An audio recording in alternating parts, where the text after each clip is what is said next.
Mais uma vez a todos, muito boa tarde. Vou começar por saudar mais uma vez todos os presentes e agradecer em particular ao Sindicato dos Professores do Norte que me fizeram este convite e em particular à doutora Conceição Liquito que contactou mais de perto comigo. Aproveito, por fim, também para agradecer aos funcionários da escola que não estão aqui presentes, mas que é extremamente desagradável a um sábado terem que cá estar por nós.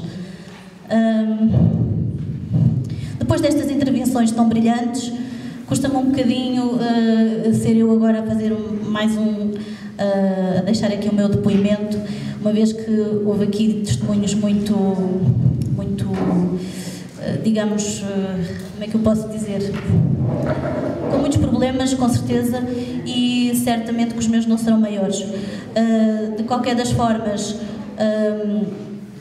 vou deixar aqui o meu depoimento, conforme disse, mas também o meu entendimento sobre algumas questões que, na minha opinião, são pertinentes e que gostaria de levá-las à discussão. Isto é importante, levá-las à discussão. Vou deixar um pouco de parte da infância, apenas dizer que nasci com glaucoma congénito e que sou cega total, considerada cega total. Simplesmente vejo a claridade, atualmente. Os pontos-chave que eu vou abordar têm a ver as dificuldades sentidas no trabalho desenvolvido ao longo das escolas pelas quais tenho passado. Aproveito para dizer, desde já, que neste momento me encontro pelo 3º ano no agrupamento de escolas de Abelheira, em Viana do Castelo, muito perto. Em segundo lugar, vou falar sobre a acessibilidade aos espaços. Em terceiro, o acesso aos materiais, que também é difícil. Em quarto lugar, uma adaptação ao local, que nem sempre é fácil. O quinto ponto será falar um pouco sobre a mobilidade por doença e também as reformas antecipadas. E por fim, e não menos importante, a relação com os colegas, funcionários e alunos. Vou começar então por dizer que a minha função na escola é de professora contratada, concorro a nível nacional, inclusivamente Açores e Madeira, para ver se consigo efetivar, e até hoje continuo assim.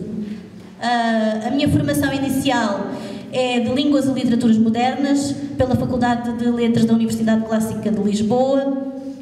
Entretanto, em 2001, quando terminei o estágio, eu acabei por ficar desempregada e então, quando terminei o estágio, eu fiz o estágio ainda utilizando uma máquina Braille, o que significa que era bastante complicado ter que ditar aquilo que eu queria.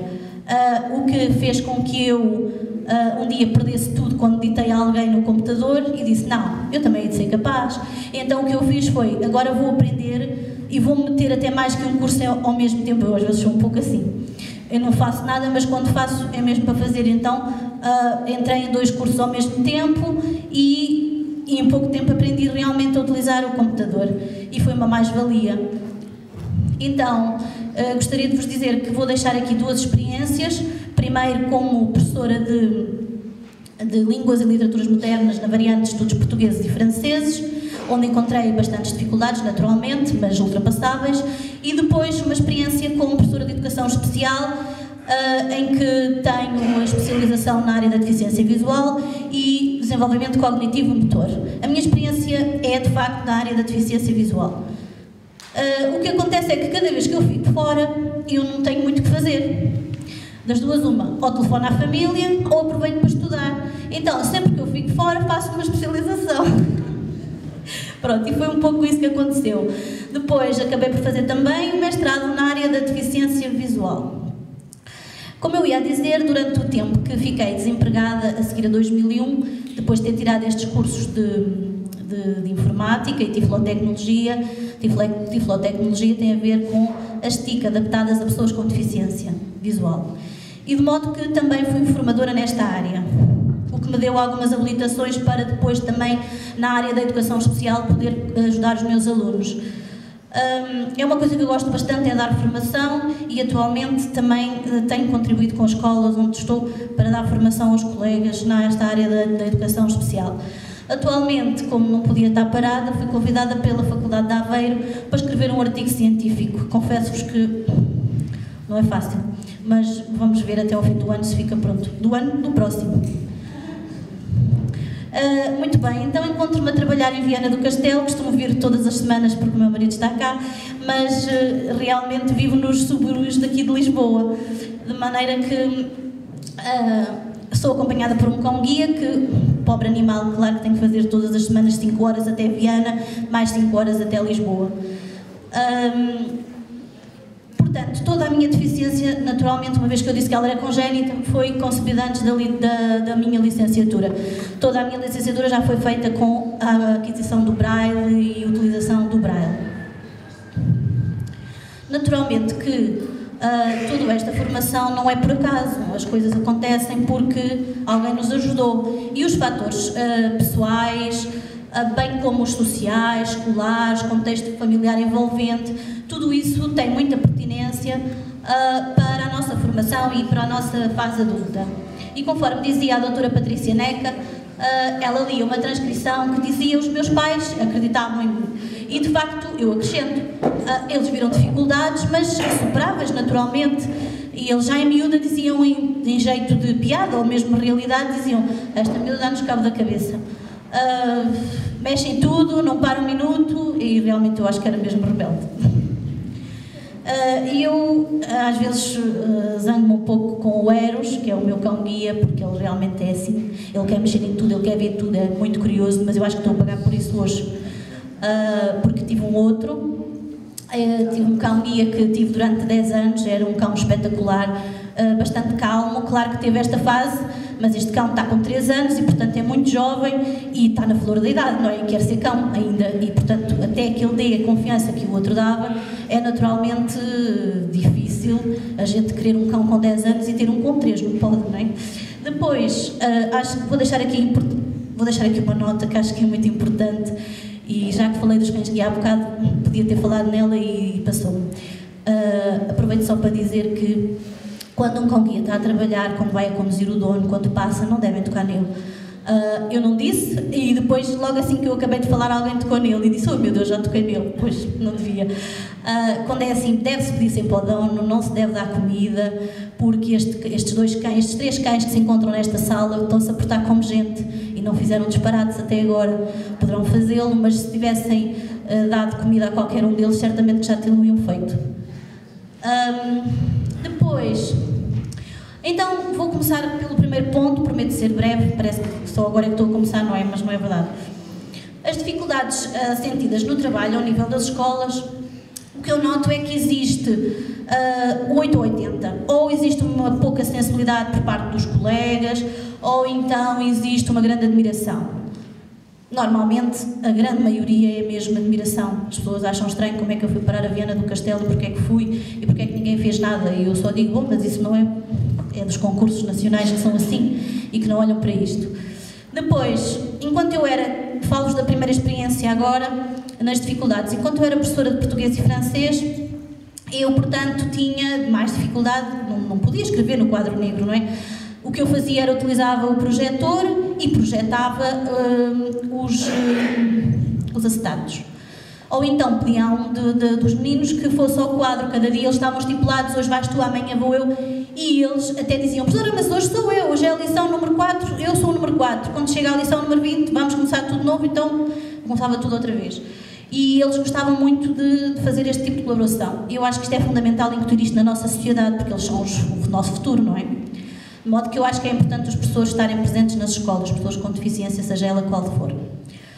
A preparação de aulas, naturalmente, me demorava muito mais tempo. Eu escrevo Braille, tinha que escrever no computador, imprimir para mim e tratar o texto, como é natural, e imprimir para eles e ter o cuidado de que nada fosse com rasuras, E posso-vos dar um exemplo que um dia imprimi um teste e cheguei à sala com os testes todos agrafados e, para meu espanto, começou por um deles, não é? Que disse: professora, mas isto não se percebe nada. E o outro: mas isto está tudo em branco. Tinha para aí 4 páginas em branco de um teste de português, por exemplo.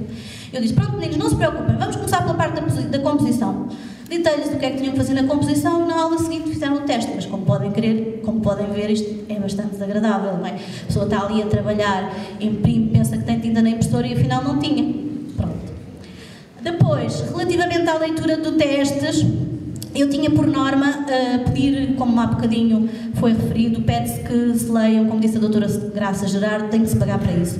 Eu de facto pagava para isso e chegava a pagar à volta de 200 € para corrigir os testes, mas não era para corrigir, era simplesmente para me lerem, para eu poder fazer a minha própria correção. O que quer dizer que demorava mais tempo. E, nas escolas, assim que eu entrava na sala, o primeiro dia, era aquelas células de perguntas: mas quem vai vigiar os nossos testes? Eu dizia: não se preocupem que essa parte está salvaguardada. Pena, não é? Mas estava salvaguardada. Eu pedia sempre a um colega que vigiasse os testes, isso era um trabalho da própria direção a quem eu pedia. E, de facto, depois, leitura de trabalhos era feito por fora. Uma dada altura, numas escolas, o da direção disse: não, isso é inconcebível, nós temos professores que podem fazer esse trabalho e podem colaborar contigo. Então, havia ali dois colegas que se propuseram a fazer esse trabalho. E, mais uma vez, é assim, não se deve fazer isto. Os professores ajudam a ler e não a corrigir. A primeira vez, o primeiro teste, toda a gente achava que era muito bem, toda a gente, aquelas duas colegas, digo eu, achavam que iam corrigir de acordo com os exames nacionais, porque era assim que estava correto. E depois os miúdos tiveram quase todos negativa, porque de tão rigorosos que quiseram ser, conseguiram pôr toda a gente negativa. E eu disse: não, isto não é... E pior, é que eu cheguei à aula, quis corrigir o teste, e os miúdos perguntam: professora, porquê que me pôs errado aqui? Porquê que me riscou isto? Porquê que... E eu não sabia responder. Mas para meu espanto, aconteceu uma coisa ainda pior. Os miúdos comentaram entre eles: eu sei, porque a professora X é que corrigiu os nossos testes, não foi, professora? Isto não se faz. Portanto, eu deixei de fazer esse trabalho assim. Continuei a fazer o meu trabalho, que era deixar do meu ordenado X para poder corrigir trabalhos, testes e o que é que fosse. E tomar conta da avaliação dos meus alunos. Isto aconteceu uma vez, mas foi remédio santo, como se diz, entre aspas. Uma das coisas que eu costumo dizer aos miúdos, estamos a falar ainda de línguas e literaturas modernas, é: se algum erro aparecer da parte do professor, não significa erro de conhecimento, mas erro de escrita. Não se esqueçam nunca que uma pessoa cega jamais pode, não é jamais, eu estou um bocadinho a exagerar, mas poderá ter dificuldades em escrever tão bem e sem erros como uma pessoa que vê.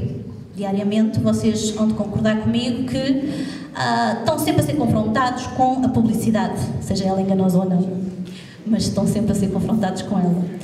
E como está escrito, etc, etc. E isto explicado aos miúdos, eles percebem muito bem.